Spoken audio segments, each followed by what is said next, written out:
આ જીવને આવતું રોજ એક સપનું, ડર જોવે તો જીવાત્મા સમજાવો.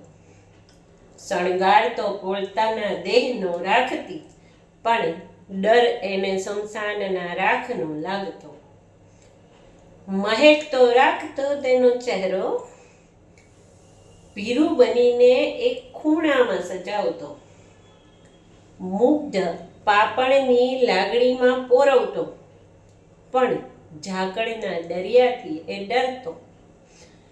હંમેશા જીવતી લાશને તે સજાવતો. હાય ફ્રેન્ડ્સ, હું છું એતરજાની સિવા અને તમે જોઈ રહ્યા છો મારી ચેનલ વોઇસ ઓફ વુમન.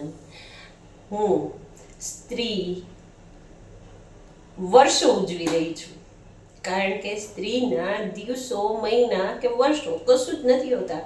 સ્ત્રી વગર જીવન હોતું જ નથી, એટલે એ કલ્પના કરવી પણ નકામી છે. પણ આ વિડીયો બનાવ્યો છે મારા કિચનની અંદર. દરેક હાઉસવાઈફ કિચનની અંદર જ હોય છે, અને એવી જ કિચનમાં રહેતી મારી હાઉસવાઈફ બહેનોને સાંભળવાનો લાવો તમારે લેવાનો છે. તો ચાલો મળીએ આપણા સુંદર હાઉસવાઈફ. હેલો ફ્રેન્ડ્સ, મારું નામ છે ઉર્વી ઉપાધ્યાય.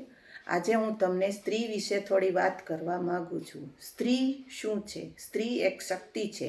સ્ત્રીમાં અનેક પ્રકારની શક્તિઓ રહેલી છે, ઘણી બધી પ્રકારની ટેલેન્ટ રહેલી છે. સ્ત્રી પોતાના જીવનમાં અનેક પ્રકારના રોલ નિભાવે છે, જેમ કે દીકરી, બેન, પત્ની, માતા. બધા રોલ તે સારી રીતે જ નિભાવે છે. ઘરની સાથે સાથે ઘણી સ્ત્રીઓ નોકરી કરતી સ્ત્રી નોકરીની સાથે સાથે પોતાના ઘરની જવાબદારી પણ શ્રેષ્ઠ રીતે નિભાવે છે.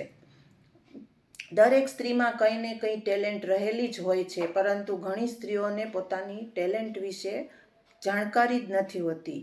પણ જ્યારે તે કંઈક એવી પ્રવૃત્તિ કરે કે જેનાથી તેની ટેલેન્ટ બહાર આવે, તો લોકોને અને દુનિયાને પણ તેની ટેલેન્ટ વિશે જાણકારી મળે છે.